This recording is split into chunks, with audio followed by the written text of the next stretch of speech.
Well, I would like to discuss a topic in our second year physics. In the previous unit, that is in electrostatics, we assumed the charges are at rest. And now we are assuming that the charges are in motion. So what happens if the charges are in motion?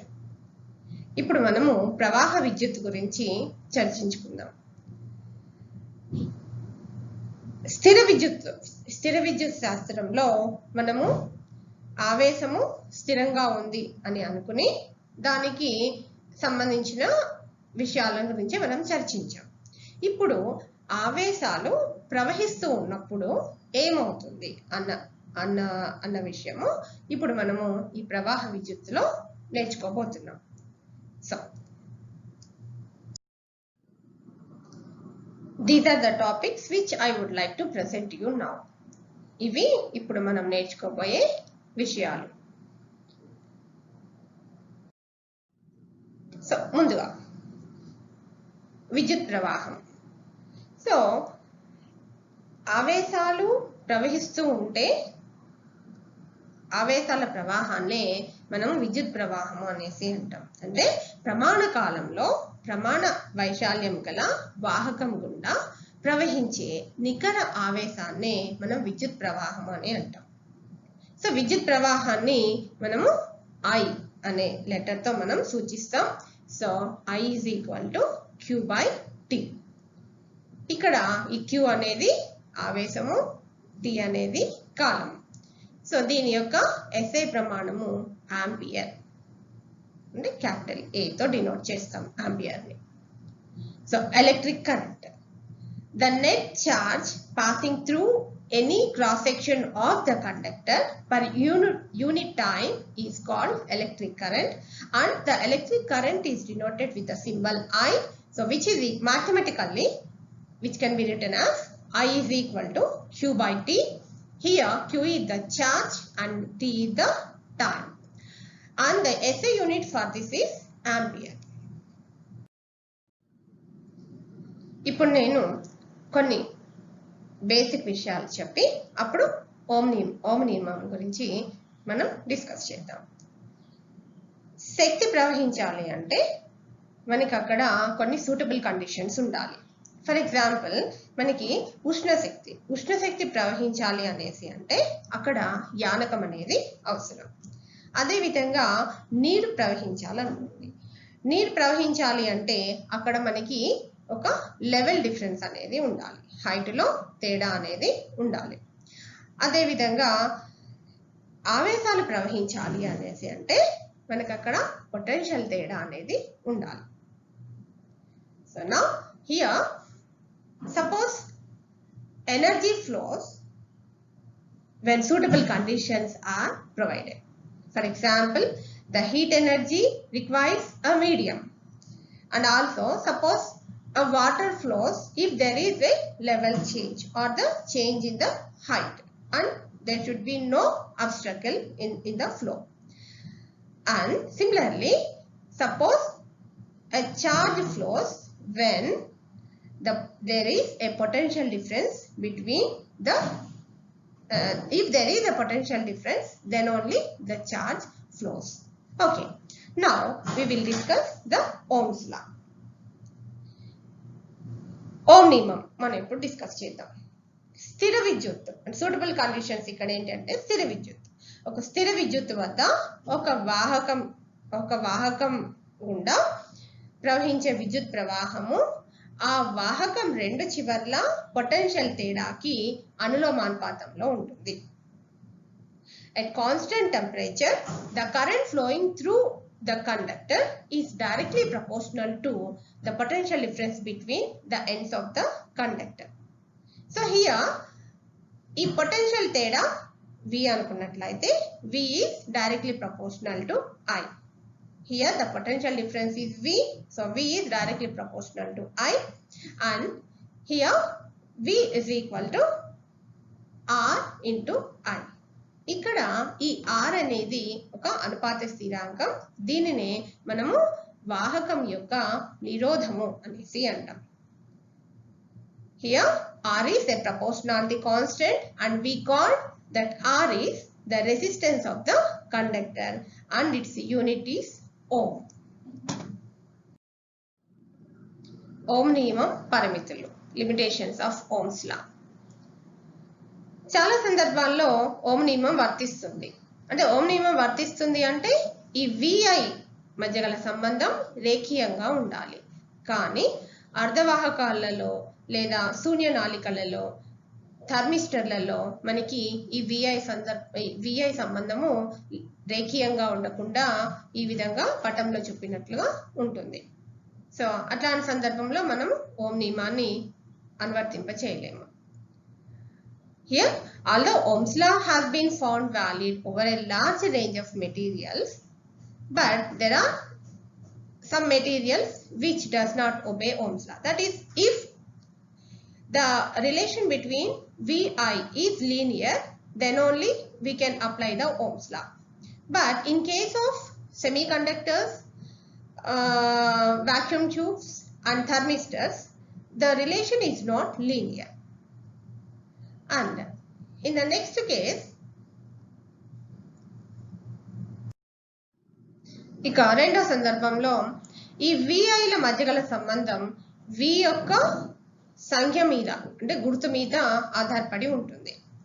ఒక నిర్దిష్టమైన V విలువకు విద్యుత్ ప్రవాహం I అనుకుంటే అంతే పరిమాణము గల V విలువ వ్యతిరేక దిశలో అంతే మొత్తంలో కరెంటుని ఉత్పత్తి చేయదు. The relation between V and I depends on the sign of V. If I is the current for a certain V value, then if we reverse the direction of the potential, keeping the same magnitude, it does not produce the same amount of current as in the opposite direction. ఈ పటంలో చెప్పినట్లు ఈ VI మధ్య గల సంబంధం ఏకైకం కాదు. అంటే ఒక నిర్దిష్ట కరెంట్ విలువను తీసుకుందాం. ఇక్కడ నుంచి మనం ఒక సరళ రేఖను కనుక గీస్తే ఈ వక్రం మీద మనకి 3 వోల్టేజ్ విలువలు ఏర్పడుతున్నాయి. అంటే ఒక నిర్దిష్టమైన కరెంటుకి మనకి 3 వోల్టేజ్ విలువలు ఉన్నాయి. అంటే ఇది ఇక్కడ ఈ సందర్భం ఏకైకం కాదు. ఇట్లాంటి సందర్భంలో మనం ఓం నియమాన్ని ఉపయోగించలేము. So here the relation between V and I is not unique. For example, if we take a particular current value and from that we draw a straight line to this curves, then we get 3 different voltage values. That implies for a particular current value we get 3 different V values. So it means the relation is not unique. So if the condition is like this, we can't apply the Ohm's law. So in brief, we apply Ohm's law in certain conditions. That is, the relation between V and I is unique, should be unique, and the circuit should be simple, and certain physical conditions must be followed. Then only we can apply Ohm's law. So మనకి ఇప్పటివరకు మనం చూసినట్లు ఓం నియమాన్ని పాటించాలి అంటే మనకి కొన్ని నిర్దిష్టమైన కండిషన్లు ఉన్నాయి. ఏంటవి? ఒకటి, వలయం అనేది సరళంగా ఉండాలి. నెక్స్ట్, ఈ VI మధ్య గల సంబంధం ఏకైకంగా ఉండాలి, యూనిక్గా ఉండాలి, రేఖీయంగా ఉండాలి. ఓకే, అదేవిధంగా కొన్ని ఫిజికల్ కండిషన్స్ కూడా ఫాలో అవ్వాలి. అలాంటి సందర్భంలో మాత్రమే ఓం నియమాన్ని మనం అప్లై చేయగలుగుతాం. లేకపోతే మనం ఓం నియమాన్ని అప్లై చేయలేము. విశిష్ట నిరోధం లేదా నిరోధకత. ఒక వాహకాన్ని తీసుకుందాం. ఆ వాహకం యొక్క పొడవు L అనుకుందాము. ఆ వాహకం యొక్క అడ్డుకొత వైశాల్యం A అనుకుందాం. అయితే స్థిర ఉష్ణోగ్రత వద్ద ఆ వాహకం యొక్క నిరోధం దాని పొడవుకి అనులోమానుపాతంలో ఉంటుంది. అంటే R is proportional to L. అదే విధంగా నిరోధం వాహకం యొక్క అడ్డుకోత వైశాల్యానికి విలోమానుపాతంలో ఉంటుంది, which implies R is proportional to 1/A. And నిరోధం అనేది పరిసరాల మీద ఆధారపడి ఉండదు. ఈ కండిషన్స్ అన్నిటినీ కూడా మనము ఒక దగ్గర రాస్తే మనకి ఈ సమీకరణం వస్తుంది. అదేంటది? R is proportional to L/A. That is equal to R is equal to rho L/A. ఇక్కడ ఈ రో అనేది ఒక అనుపాత స్థిరాంకం, దాన్ని వాహకం యొక్క విశిష్ట నిరోధం అని అంటాం. సో దీని యొక్క ప్రమాణం ohm metre. So here we have taken a conductor and the length of the conductor is L and area of cross section is A.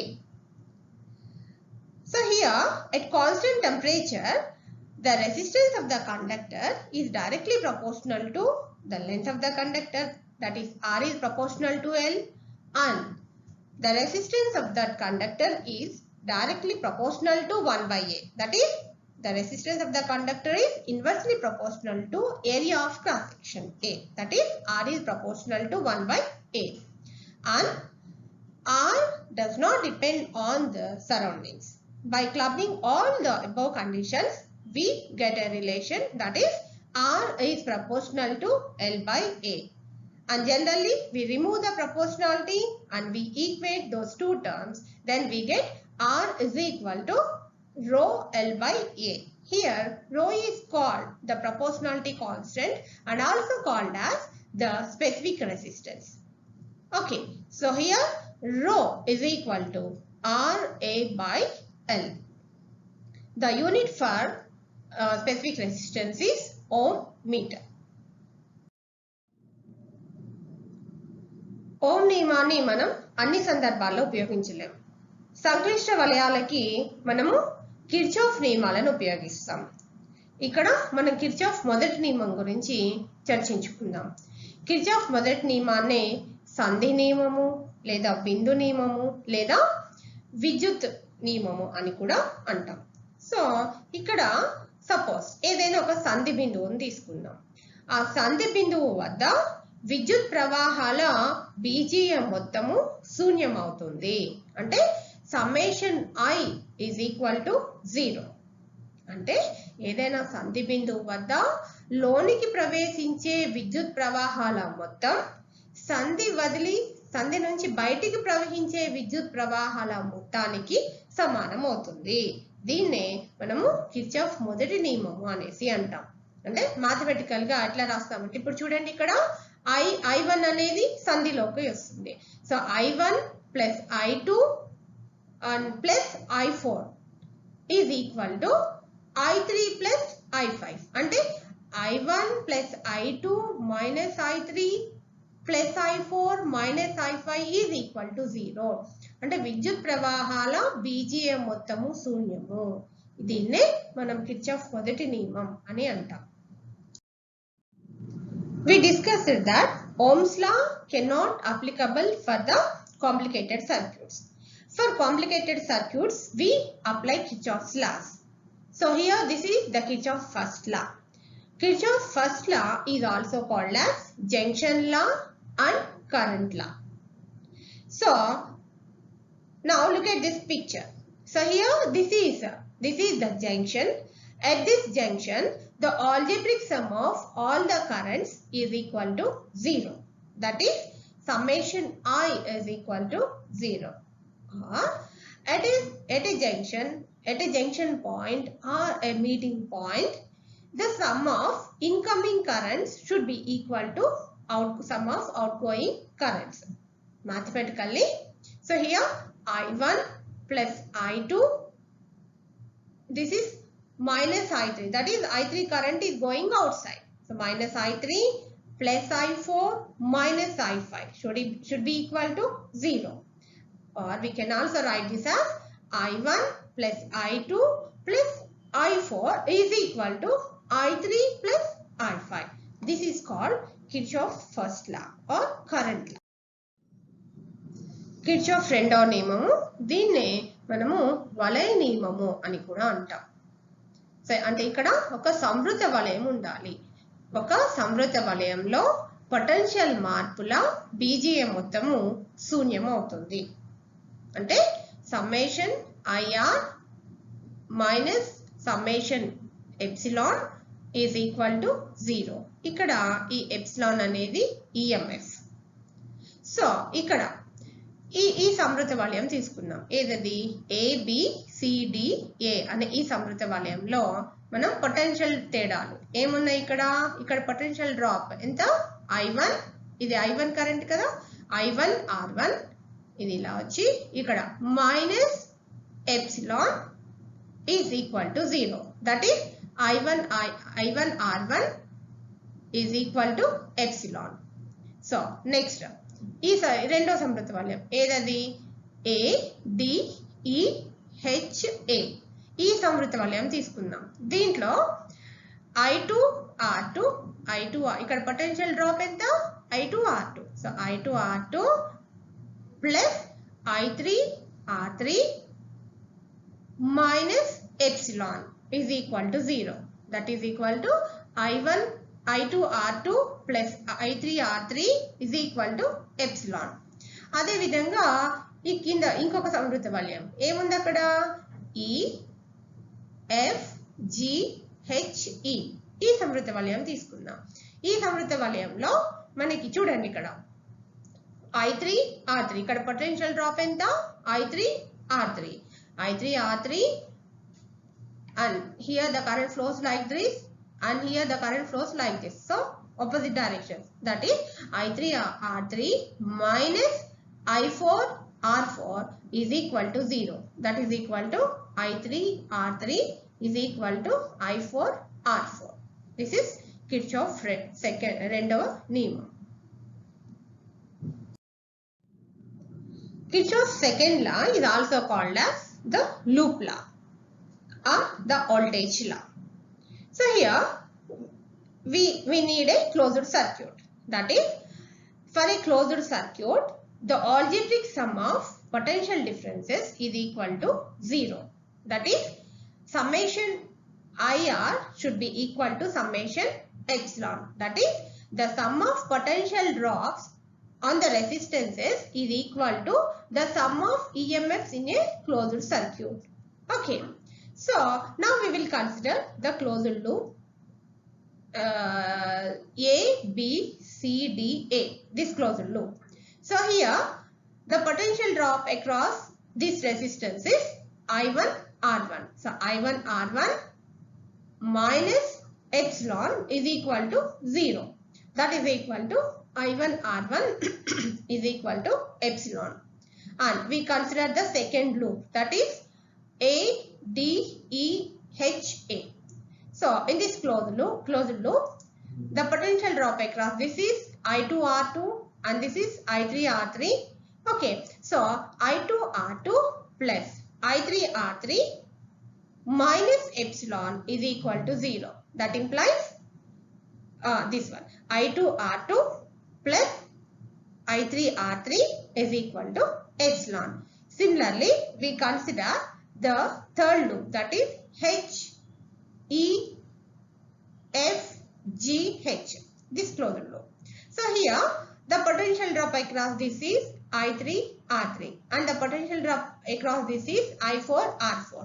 So now we can write this as I3 R3 minus I4 R4 is equal to 0. That implies I3 R3 is equal to I4 R4. Wheatstone bridge అనేది Kirchhoff నియమాల యొక్క అనువర్తనం. So ఇక్కడ మనము Kirchhoff నియమాలని సంక్లిష్ట వలయాలకి ఏ విధంగా ఉపయోగిస్తామన్నది ఇక్కడ మనం నేర్చుకుందాం. So Wheatstone bridge is the one of the applications of the Kirchhoff's laws. So here we will see how the Kirchhoff's laws is useful to solve these complicated circuits. Okay. So ఇక్కడ ఈ Wheatstone bridge లో మనము 4 నిరోధాలు P, Q, R, S అనే ఈ 4 నిరోధాలని మనము ఈ విధంగా కలిపి ఒక బ్రిడ్జ్ కింద మనం నిర్మించాం. ఓకే, సో ఇక్కడ ఈ త్రిభుజాలు ఏ బి అనే వీటి మధ్యలో మనము ఒక బ్యాటరీని కలుపుతున్నాము. అదే విధంగా ఈ సిడిల మధ్యలో గాల్వానోమీటర్ ని మనం కలుపుతున్నాం. ఓకే, సో ఇక్కడ ఈ ఐ నుంచి ఇక్కడ మనకి ఈ ఐ అనే విద్యుత్తు ఏ వద్ద 2 కింద విడిపోయింది. ఒకటి I1 ఇంకొకటి I2. అదే విధంగా ఈ సి వద్ద, సి అనేది కూడా సంధి బిందువు, ఈ సంధి బిందువు సి వద్ద I1 కరెంటు IG అంటే గాల్వానోమీటర్ గుండా పోయే కరెంటు, ఇంకొకటి I1 మైనస్ G విద్యుత్ కింద ఇలా 2 కింద విడిపోయింది.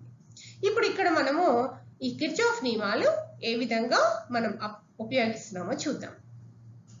ఇక్కడ మనము ACDA అనే ఈ సంవృత వలయాన్ని తీసుకున్నాం. ఇక్కడ మనకి 2 సంవృత వలయాలు ఉన్నాయి. ఒకటి ఏంటి ACDA అనే ఒక సంవృత వలయం, ఇంకో సంవృత వలయం CBDC. ఓకే, సో ఫస్ట్ మనము ఈ సంవృత వలయాన్ని తీసుకున్నాం. సో ఇక్కడ కిర్చాఫ్ నియమం ప్రకారం మనం ఎలా రాస్తున్నాము? రెండవ నియమం ప్రకారం ఇక్కడ రాస్తున్నాం. ఎట్లా? ఇప్పుడు చూద్దాం. ఇక్కడ పొటెన్షియల్ డ్రాప్ ఎంత? P వద్ద I1P. ఓకే, సో ఇక్కడ విద్యుత్ ఈ విధంగా వెళ్తుంది, ఈ డైరెక్షన్ లో వెళ్తుంది. ఓకే, సో ఇక్కడ I1P plus IgG minus I2R. Okay, నా this should be equal to 0. అదే విధంగా మనం ఈ సంవృత వలయం తీసుకుందాం CBDC. ఇక్కడ I1 minus IG into Q minus I2 plus IG into S minus IG into G is equal to 0. ఇక్కడ సమీకరణం ఇది ఉంది చూడండి, ఇది. అయితే బ్రిడ్జ్ ఎప్పుడు కూడా గాల్వానోమీటర్ గుండా ప్రవహించే విద్యుత్ ప్రవాహము 0 అయితే అప్పుడు బ్రిడ్జ్ సంతులనం చెందింది అనేసి అంటాం. సో అంటే IG ఇజ్ ఈక్వల్ టు 0 అవ్వాలి. సో అప్పుడు మనకి బ్రిడ్జ్ సంతులనం చెందింది అంటాము. So IG is equal to 0 అనే ఈ కండిషన్ ని మనం సమీకరణం 1, 2లో మనం ప్రతిక్షేపించుకుందాం. సమీకరణం 1లో ప్రతిక్షేపించుకుంటే మనకి ఈ సమీకరణం వచ్చింది. That is PI1 is equal to RI2. అదే విధంగా సమీకరణం 2లో ప్రతిక్షేపించుకుంటే మనకి ఈక్వేషన్ 4 వచ్చింది. ఓకే, ఇప్పుడు మనము ఈక్వేషన్ 3 బై ఈక్వేషన్ 4 చేస్తే మనకి ఏమొచ్చింది? ఇక్కడ సమీకరణం P/Q is equal to R/S. ఈ P/Q is equal to R/S ఎప్పుడు వచ్చింది? బ్రిడ్జ్ సంతులనం చెందినప్పుడు. అంటే గాల్వానోమీటర్ గుండా ప్రవహించే విద్యుత్ ప్రవాహం IG 0 అయినప్పుడు బ్రిడ్జ్ సంతులనం చెందుతుంది. అప్పుడు మనకి కండిషన్ ఏమొచ్చింది? P/Q is equal to R/S అని వచ్చింది. దీన్నే మనం ఏమంటాము? వీస్టన్ బ్రిడ్జ్ సంతులన నియమం అనేసి అంటాం. So here we will discuss the Wheatstone bridge. So here in this we construct the Wheatstone bridge by using 4 resistors. That is, here we have P, Q, R, S or the 4 resistors, and we construct the bridge like this. Okay, now the current I which comes at the junction point A, and here the current I divides into 2, that is I1 and I2. And here at the current I which flows from the resistor P and which comes to the point C, and C is the junction point. At this junction point the current I1 divides into 2 again. Okay, now we will apply the Kirchhoff's law like here. So here we use the Kirchhoff's second law. So by using Kirchhoff's second law, here we have the closed mesh. We consider this closed mesh, that is ACDA. For this closed mesh, we apply Kirchhoff's second law. So here the potential drop across the resistor P is I1P. So I1P plus IgG minus I2R should be equal to 0. So now see the equation 1. I1P plus IgG minus I2R is equal to 0. Similarly, we take the another closed closed loop, that is CBDC. So here we can here also we can apply the Kirchhoff's second law.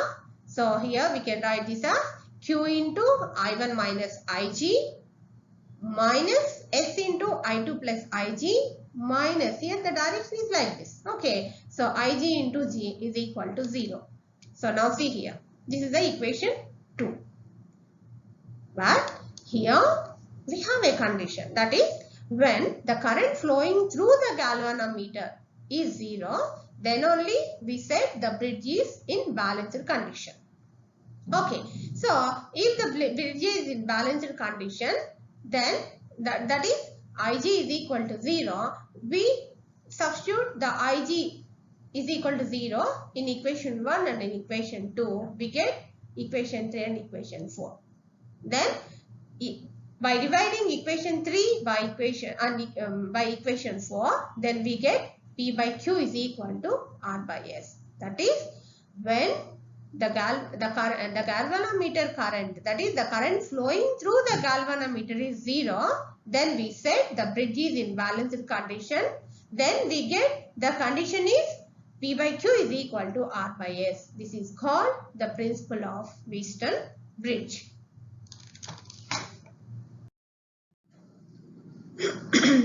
Now, meter bridge.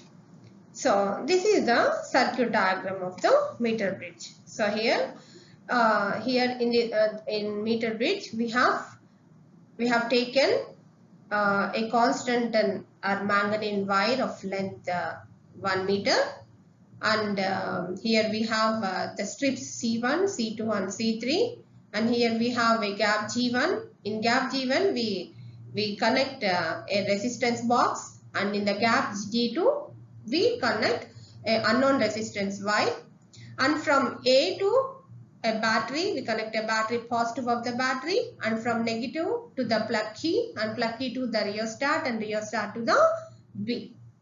And here from the center of the strip C2, from here to a high resistance box, and high resistance to the galvanometer G, and G to the jockey, and here the jockey is connected at the which is not connected, which we will drag this jockey on the wire, this wire. So ikkada meter bridge lo manamu oka meter తీగని, అది constant లేదా manganese తో తయారైనటువంటి ఒక తీగని తీసుకుంటున్నాము. ఈ తీగ మీటర్ పొడవు ఉంటుంది. ఇక్కడ మనకి 3 బద్దీలు స్ట్రిప్స్ అంటాము. ఒకటి C1, C2, C3 అనే 3 స్ట్రిప్స్ ఉన్నాయి. ఇక్కడ మనకి గ్యాప్, ఇక్కడ ఒక గ్యాప్ ఉంది G1, ఇక్కడ ఇంకొక గ్యాప్ ఉంది G2. ఈ గ్యాప్ G1 మొదటి గ్యాప్ లో మనం నిరోధాల పెట్టెను ఉంచుతున్నాము. అదే విధంగా రెండో గ్యాప్ లో తెలియని నిరోధం గల ఒక తీగను ఉంచుతున్నాం. ఓకే, తర్వాత మనం A నుంచి బ్యాటరీ యొక్క పాజిటివ్ కి కలుపుతున్నాం, బ్యాటరీ యొక్క నెగటివ్ నుంచి ప్లగ్ కీ నుంచి రియోస్టాట్ నుంచి మళ్ళీ B కి కలుపుతున్నాం. ఓకే, తర్వాత ఈ స్ట్రిప్ ఉంది కదా, ఈ సెంటర్ నుంచి C నుంచి మనము ఒక H నిరోధం పెట్టే కలుపుతున్నాము. అక్కడి నుంచి గాల్వానోమీటర్ నుంచి జాకీకి కలుపుతున్నాము. ఓకే, సో ఇక్కడ ఈ మీటర్ బ్రిడ్జ్ అనేది వీస్టన్ బ్రిడ్జ్ కి సిమిలర్ గా ఉంటుంది. సో ఇప్పుడు చూద్దాము. మనకి మీటర్ బ్రిడ్జ్ లో చూడండి, AB మధ్యలో ఒక బ్యాటరీ ఉంది కదా.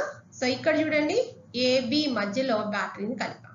ఓకేనా, తర్వాత ఈ CD మధ్యలో గాల్వానోమీటర్ ఉంది. ఇది C, ఇది D. ఈ మధ్యలో ఏముంది? గాల్వానోమీటర్ ఉంది. అంటే మీటర్ బ్రిడ్జ్ అనేది మళ్ళీ అదే విధంగా చూద్దాం. ఇక్కడ మనకి వీస్టన్ బ్రిడ్జ్ లో AC మధ్యలో ఒక నిరోధం ఉంది కదా, P అనే నిరోధం. ఇప్పుడు చూద్దాం, AC మన మధ్యలో నిరోధం ఉంది P. ఇక్కడ P అంటే R, నిరోధం విలువ R. ఓకే, తర్వాత ఈ CB మధ్యలో ఉన్న నిరోధం ఏంటి? Q కదా. ఈ CD మధ్యలో ఉన్న నిరోధం ఏంటి? CB మధ్యలో నిరోధం ఎంత? Q. అంటే ఇక్కడ Q విలువ ఎంత? X అన్నట్టు. తర్వాత అదే విధంగా ఈ AD మధ్యలో ఉన్న నిరోధం ఎంత? R. సో A, ఇది D. ఈ నిరోధాన్ని ఇక్కడ ఎంత? ఇది R కదా, ఇక్కడ R అంటే ఇక్కడ L. అదే విధంగా ఇక్కడ ఈ డివి మధ్యలో ఉన్న నిరోధం ఎస్ అంటే డిపి మధ్య ఉన్నది ఇక్కడ మొత్తం పొడవు 100. సో ఇది L1 కాబట్టి సో ఇప్పుడు ఇక్కడ ఎంత అయింది 100 మైనస్ L అయింది. సో ఇది L అనుకుంటే ఇది ఎంత అవుతుంది 100 మైనస్ L. అంటే మీటర్ బ్రిడ్జ్ అనేది మనం వీస్టన్ బ్రిడ్జ్ లాగానే ఉంది. ఓకే, సో ఇక్కడ మనం వీస్టన్ బ్రిడ్జ్ లో బ్రిడ్జ్ ని సంతులనం చేసినప్పుడు మనకి కండిషన్ వచ్చింది ఏంటది P/Q = R/S అని. అదే విధంగా ఇక్కడ మనము మీటర్ బ్రిడ్జ్ ని కూడా సంతులనం చేయాలి. ఎట్లా చేస్తాము, ఇక్కడ గాల్వానోమీటర్ గుండా ప్రవహించే విద్యుత్ ప్రవాహం 0 అవ్వాలి. సో మనము ఇక్కడ ఈ జాకీని A నుంచి ఇలా డ్రాగ్ చేసుకుంటూ వెళ్తే ఒక నిర్దిష్ట బిందువు దగ్గర అంటే D వద్ద మనకి సంతులన పొడవు అంటే గాల్వానోమీటర్ రీడింగ్ 0 అవుతుంది. ఎప్పుడైతే గాల్వానోమీటర్ రీడింగ్ 0 అయిందో దాన్ని మనము సంతులన పొడవు అనేసి అంటాం. అంటే అప్పుడు బ్రిడ్జ్ మనకి సంతులనం చెందుతుంది. ఓకే, సో బ్రిడ్జ్ సంతులనం చెందినప్పుడు మనకి కండిషన్ ఏంటి, వీస్టన్ బ్రిడ్జ్ నియమం ప్రకారం P/Q = R/S. సో ఇక్కడ ఈ మీటర్ బ్రిడ్జ్ సంతులనం చెందింది అనుకుంటున్నాం. సో సంతులనం చెందినప్పుడు మనకి ఆ వీస్టన్ బ్రిడ్జ్ ప్రిన్సిపల్ ఏదైతే ఉందో, సూత్రం ఏదైతే ఉందో అది ఇక్కడ మనం యూజ్ చేసుకుంటున్నాం. ఇక్కడ P/Q = R/S అన్నాను కదా. సో ఇక్కడ P అంటే ఎంత ఇక్కడ R/X. P/Q అంటే R/X = R/S కదా. ఇక్కడ R అంటే ఎంత L, S అంటే ఎంత 100 మైనస్ L. అంటే P/X = 1L/100 మైనస్ L. దీన్నే మనం ఏమంటాము, ఇది మనం ఎట్లా రాసాము, వీస్టన్ బ్రిడ్జ్ సూత్రం ప్రకారం రాసాం మనం. ఓకే, తర్వాత ఇక్కడ దీని నుంచి మనం ఈ X అంటే ఏంటి, తెలియని తీగ నిరోధం. ఈ తెలియని తీగ నిరోధం X విలువను మనం కనుక్కుందాం. ఓకే, కనుక్కున్న తర్వాత ఇక్కడ మనం తీగ యొక్క విశిష్ట నిరోధం కనుక్కోవచ్చు. అంటే మీటర్ బ్రిడ్జ్ ని ఉపయోగించి మనం తెలియని తీగ నిరోధం విలువను మనం తెలుసుకోవచ్చు. అదే విధంగా తీగ యొక్క విశిష్ట నిరోధం కూడా మనం తెలుసుకోవచ్చు. సో విశిష్ట నిరోధానికి ఫార్ములా ఏంటి, RA/L. ఓకే, R అంటేనేమో ఈ X ఈ పటంలో R విలువ ఎంత, ఈ X. ఓకే, తర్వాత A అంటే తీగ యొక్క అడ్డుకొత్త వైశాల్యం. సో అది ఎట్లా వస్తుంది మనకి πr². మనం ఒక స్క్రూ గేజ్ తోటి R విలువని తీగ యొక్క వ్యాసార్థం మనం కనుక్కుని πr² అంటే వైశాల్యాన్ని మనం అడ్డుకొత్త వైశాల్యం మనం ఇక్కడ కనుక్కుంటున్నాము. సో ఆ విలువను కనుక మనం ఇక్కడ ప్రతిక్షేపించుకుంటే మనకి ఇక్కడ ఏమొస్తుంది, తీగ యొక్క విశిష్ట నిరోధం వస్తుంది. అంటే మీటర్ బ్రిడ్జ్ ని ఉపయోగించి మనము తెలియని తీగ నిరోధాన్ని కనుక్కోవచ్చు, అంటే X విలువను కనుక్కోవచ్చు. అదే విధంగా తీగ యొక్క విశిష్ట నిరోధాన్ని కూడా మనం తెలుసుకోవచ్చు. Now we will discuss the meter bridge. So meter bridge is similar to that of the Wheatstone bridge. So here in Wheatstone bridge we have the 4 resistances. In between A and C we connect a resistor here P. So here in meter bridge we have in between A and B we connect a see here in between A and B we connect a battery. So here in between A and B we connect a battery here. And in Wheatstone bridge we connect a galvanometer in between C and D. So here in between C and D we have a galvanometer. Okay, and in between A and C we have a resistor P. So in between A and C we have a resistor. Here we call that resistor is R. Okay, that is P = R. And here in between C and B we have resistor Q. So in between C and B we have an unknown resistance value, that is X. So in between A and D we have R, we connected R here. So in between A and D we have the length L, and here in between D and V we have S. So here in meter bridge we have in between D and B, here the total length is 100 and this length is L. So now this value is 100 minus L. Okay. So in Wheatstone bridge, when we applied the condition that is P by Q is equal to R by S, when we applied that condition, when the bridge is balanced, then only we applied that condition. So here also we balance this bridge. How we balance this bridge? When the galvanometer current, the current flowing through the galvanometer is 0, then we said to be the bridge is balanced condition. So here we when the bridge is in balanced condition, then we can apply the Wheatstone bridge principle, that is P by Q is equal to R by S. So here the P is R here. So R by P by Q kada. So here instead of P we have R here. So R by X is equal to R by S. Here R is equal to L and S is equal to 100 minus L. That is P by X is equal to L by 100 minus L. Okay. So here from this we can find out the unknown value, resistance of the unknown wire, that is X. Okay. And we can also find out the specific resistance of this constant or manganese wire. That is, we know that the resistance, the specific resistance is RA by L. That is, here R is X here and A is the value of A we can find out is by using screw gauge. We can find out the radius of the wire. So we get A value here, that is A is equal to pi R square. By substituting the values here, we get the specific resistance of the unknown wire. Okay, so here by using meter bridge, we can find out the unknown resistance of the wire and also the specific resistance of the wire. Potentiometer is an instrument used to measure the EMF of a cell and also used to compare the EMFs of any two different cells. Potentiometer ఘటం యొక్క విచాభ విలువని తెలుసుకోవడానికి, అదే విధంగా ఏవైనా రెండు ఘటాల యొక్క విచాభ విలువల్ని పోల్చడానికి ఉపయోగిస్తూ ఉంటాం. Potentiometer consists of a uniform manganese wire of length 10 meter stretched between the terminals A and B. The wire is arranged in 10 rows like this, each of length 1 meter, and a jockey slides on the wire. A meter scale is fixed on the edge of the plank to measure the length of the wire. Potentiometer లో 10 మీటర్ల పొడవున్నటువంటి మాంగనీన్ తీగను తీసుకుని దాన్ని 10 వరుసలలో ఈ విధంగా ఏబీల మధ్య కలుపుతారు, బిగించి ఉంచుతారు.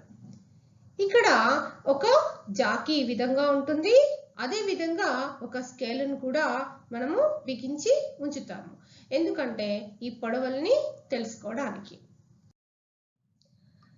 The principle of potentiometer can be explained by considering the circuit as shown here.